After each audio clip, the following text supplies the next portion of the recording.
জাতীয় ঐকমত্য কমিশনের সাথে বৈঠকে সংস্কার ইস্যুতে বেশ কিছু গুরুত্বপূর্ণ প্রস্তাবে মতপার্থক্য দেখা দিয়েছে। সংবিধানের মূলনীতি পরিবর্তনে বিএনপির আপত্তি থাকলেও একমত এনসিপি, আবার এতে আংশিক দ্বিমত থাকলেও সহমত জামায়াতে ইসলামীর। এরকম আরও অনেক ইস্যুতেও ভিন্ন মত রয়েছে প্রধান রাজনৈতিক দলগুলোর মধ্যে। বিশ্লেষকরা বলছেন, সংস্কার নিয়ে কমিশনের কাছে স্ব দলের প্রস্তাব চাপালে ঐকমত্যে পৌঁছানো কঠিন হবে, যাতে দেরি হতে পারে নির্বাচনের প্রস্তুতি। চারিদিকে চলছে রাজনৈতিক নানা আলোচনা, তার মধ্যে অন্যতম ইস্যু সংস্কার। আর সেই সংস্কার প্রশ্নে ঐক্যমত গঠনের লক্ষ্যে 5টি কমিশনের গুরুত্বপূর্ণ সুপারিশগুলো নিয়ে রাজনৈতিক দলগুলোর সঙ্গে ধারাবাহিক বৈঠক করছে জাতীয় ঐক্যমত কমিশন। যেন বাংলাদেশের গণতান্ত্রিক প্রতিষ্ঠানগুলো স্থায়ী রূপ নেয়।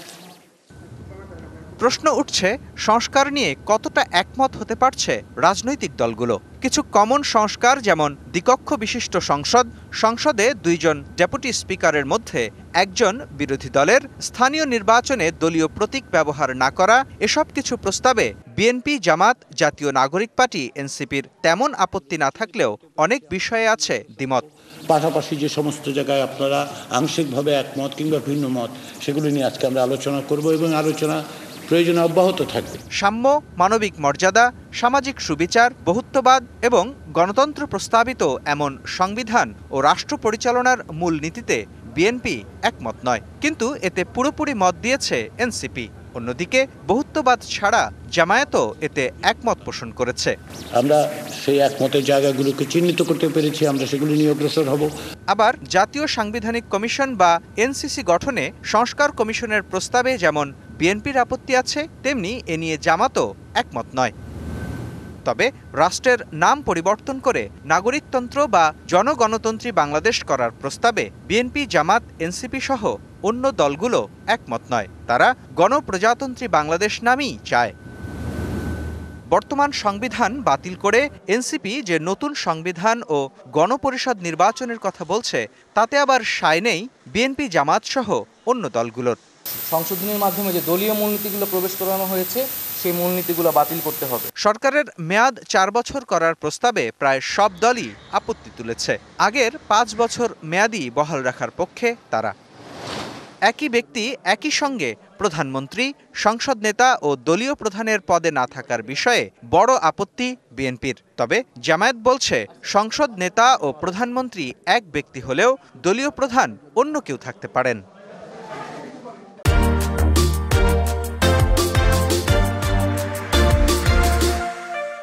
বিশ্লেষকদের মতে কেউ কেউ বলছেন, দলগুলো সংস্কার কার্যক্রমে অনেক বেশি আন্তরিক না হলে এটা বাস্তবায়ন কঠিন হবে। যত বেশি কম অনৈক্য দ্বিমত তৈরি হবে, তত জিনিসটা সামনে এগোবে। আর যত বেশি মতবিরোধ তৈরি হবে, তত সময় ক্ষেপণ সময়টা বেশি লাগবে। অবশ্য সংসদ সদস্যরা নিজ দলের বিপক্ষে ভোট দিতে পারবেন না। সংবিধানের এমন 70 অনুচ্ছেদের পরিবর্তনে কোনো দলই একমত নয়। ঐক্যমত কমিশনের সবশেষ বৈঠকে একজন ব্যক্তি টানা 2 বার প্রধানমন্ত্রী হওয়ার পর একবার বিরতি দিয়ে ফের প্রধানমন্ত্রী হতে পারবেন, বিএনপির এমন প্রস্তাবে একই ব্যক্তি বিরতি দিয়ে সর্বোচ্চ 3 বার প্রধানমন্ত্রী হতে পারবেন বলে নতুন প্রস্তাব দিয়েছে কমিশন। 2 কনজিকিউটিভ টার্মস একজন ব্যক্তি প্রধানমন্ত্রী হতে পারবেন না, তারপরে একবার গ্যাপ দিয়ে তার পরবর্তীতে যদি ফ্রি ফেয়ার ইলেকশনের মাধ্যমে যদি সেই পার্টি আবার মেজরিটি পায়, তারা কাকে নির্বাচিত করবেন সেটা অপশন ফ্রি থাকা উচিত। সব মিলিয়ে মে মাসের দ্বিতীয় সপ্তাহের মধ্যে জাতীয় ঐক্যমত কমিশন দলগুলোর সঙ্গে প্রথম পর্যায়ের আলোচনা শেষ করতে চায়। মত দ্বিমতের বিষয়গুলো চিহ্নিত করে জুলাই চার্টার বা অঙ্গীকারনামাও তৈরি করবে কমিশন। জাতির যে আকাঙ্ক্ষা, সেই আকাঙ্ক্ষার জায়গায় একটি জাতীয় সনদ তৈরি করবে। মুস্তফা মাহবুব, ডিবিসি নিউজ, ঢাকা। বিষয়টি নিয়ে আরও একটু জানবো। আমাদের সঙ্গে বার্তা কক্ষ থেকে সরাসরি যুক্ত হয়েছেন সহকর্মী নূপুর মাহমুদ। নূপুর মাহমুদ, আপনার কাছ থেকে একটু সরাসরি জানতে চাওয়া, কারণ যে সংকটটা কথা বলা হচ্ছে যে নির্বাচন পিছিয়ে যেতে পারে ঐকমত্য না হলে, কিন্তু প্রধান উপদেষ্টা বলেছেন যে সবগুলো সংসদীয় রাজনৈতিক দল যেগুলো নিয়ে একমত হবে সেগুলো নিয়েই তারা এগিয়ে যাবেন, তাতে তো নির্বাচন দেরি হওয়ার কথা না। আপনার কি মনে হয় ডক্টর আলী রিয়াজ এরকম কোনো ইঙ্গিত দিয়েছেন কিনা? আসলে নির্বাচনের বিষয়ে আগেই হচ্ছে যে সংস্কার যে বিষয়টি আসছে সেটি গুরুত্ব দেওয়া, যে বিষয়টি হচ্ছে যে 3টি রাজনৈতিক দল এখন পর্যন্ত সংস্কার কমিশনগুলোর সাথে বৈঠক করেছেন এবং তাদের সাথে মতামত নিয়েছেন এবং ডক্টর আলী রিয়াজও কিন্তু কথা বলেছেন, তিনি কিন্তু জানিয়েছেন তার মতগুলো। তিনি কিন্তু বলেছেন গণতন্ত্রের বিষয় নিয়ে, গণতন্ত্রকে ঘুরে ধরা, গণতন্ত্রকে ফিরিয়ে আনতে চাই। সেই সাথে কিন্তু আমরা দেখেছি বিএনপি, জামাত এবং এনসিপি 3টি দলই কিন্তু গতানুগতিকভাবেই বৈঠকে বসেছেন এবং তাদের মতামতগুলো কিন্তু জানিয়েছেন এবং সুপারিশের যে বিষয়টি ছিল সেটি নিয়ে কিন্তু বারবার প্রশ্ন তুলেছেন।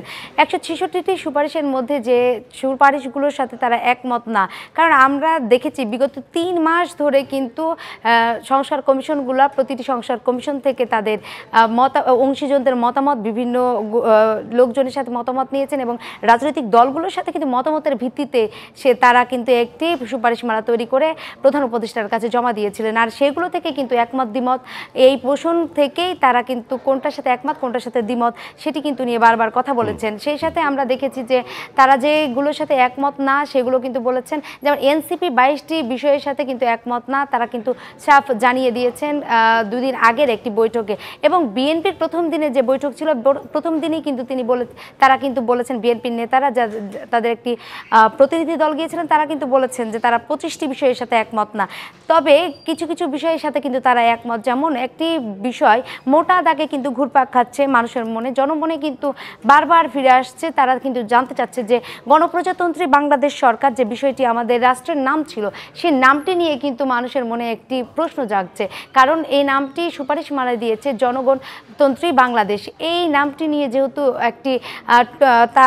একটি মতবিরোধ চলছে, সেক্ষেত্রে আমরা দেখেছি যে 3টি দলের মধ্য থেকে এনসিপি বলেন আর হচ্ছে বিএনপি বলেন আর জামায়াতে ইসলামী বলেন, তারা কিন্তু সবাই চায় এই গণপ্রজাতন্ত্রী বাংলাদেশ যে নামটি ছিল সেটি বহাল থাকতে, কিন্তু এর মতো কিছু কিছু বিষয়ে কিন্তু তারা একমত হতে পারছে না। যেমন এনসিপি বলছেন যে তারা 100টি আসনে নারীদেরকে রাখতে চায়, নারী আসন দিতে চায়, কিন্তু বিএনপি বলছে এটার ঘোর বিরোধী, বিএনপি এটাতে তারা একমত দিতে চাচ্ছেন না।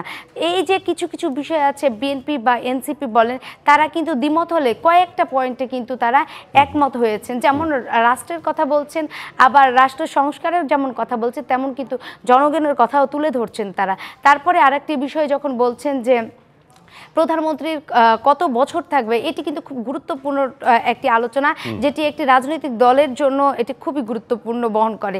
আর সেই ক্ষেত্র থেকে কিন্তু আমরা দেখছি যে প্রতিটি রাজনৈতিক দল কিন্তু একমত যে না, 4 বছর না 5 বছরই থাকতে হবে সরকারের মেয়াদ। আর এই 5 বছর সরকারের মেয়াদ নিয়ে কিন্তু ডক্টর আলী রিয়াজের সাথে, অর্থাৎ ঐক্যমত্য কমিশনের সহসভাপতি ডক্টর আলী রিয়াজ, তার সাথে কিন্তু এটা নিয়ে অনেকক্ষণ কথা হয়েছে। আমরা যে বিগত 3টি বৈঠক হয়েছে, আমরা কিন্তু দেখেছি বিগত 3টি বৈঠক প্রায় 7.5 ঘন্টা 8 ঘন্টা মতো তারা বৈঠক করেছেন, কিন্তু শেষ দিনে এসে যখন এনসিপির সাথে যে বৈঠকটি হয়েছে, সেখানে কিন্তু এনসিপির নেতারা সাফ জানিয়ে দিয়েছেন যে তারা আরও আজকেই শেষ কোনো বৈঠক না, তারা বিগত দিন আরও সামনে বৈঠক করবেন এবং তাদের মতামতগুলো তুলে ধরবেন, কারণ তাদের এখনও যে সকল বিষয়ে একমত না, তারা কিন্তু ঐক্যমতে পৌঁছতে পারছে না। আরেকটি বিষয় ছিল যেটি আমরা দেখেছি বরাবরই, যে তারা বলছেন যে তারা সামনে যে বৈঠকগুলো করবে সেগুলো তো কিন্তু যেগুলোর সাথে একমত না সেগুলো নিয়েই কথা বলবেন, আর যে ছোট ছোট বিষয়গুলো আছে সেগুলো নিয়েও কিন্তু তারা একমতে পৌঁছতে পারেন। আবার হচ্ছে আরেকটি বিষয়, আমাদের বিশেষজ্ঞ যিনি আমাদের প্রতিবেদনটিতে আপনি দেখেছেন যে বিশেষজ্ঞরা বলছেন যদি সংস্কারের কার্যক্রম লেন্দি হয় তাহলে কিন্তু আমাদের নির্বাচনটা পিছিয়ে যাবে, এমনটি কিন্তু মন্তব্য করছেন। আসলে এটা কতটা যুক্তিযুক্ত আমরা আসলে দেখতে পাবো সামনের দিনে সংস্কার কোন পর্যায়ে পর্যন্ত যাচ্ছে। আসলে রাষ্ট্রের আমূল সংস্কার হওয়া এত দ্রুত সম্ভব না, এমনটি কিন্তু রাজনৈতিক দলের নেতারা বলছেন। যেমন বিএনপি, আপনি যেটা বলছেন একদম পরিষ্কার, আপনার কথার মাধ্যমে একদম পরিষ্কার। আমরা অপেক্ষায় থাকলাম কি হয় আগামী বৈঠক, কারণ বিএনপির তো আবার 22 তারিখে আবার বৈঠক আছে, তারপরে কি সিদ্ধান্তে আসে সেটার জন্য অপেক্ষায় থাকলাম। আপনাকে অনেক ধন্যবাদ, কৃতজ্ঞতা আমাদেরকে সময় দেওয়ার জন্য।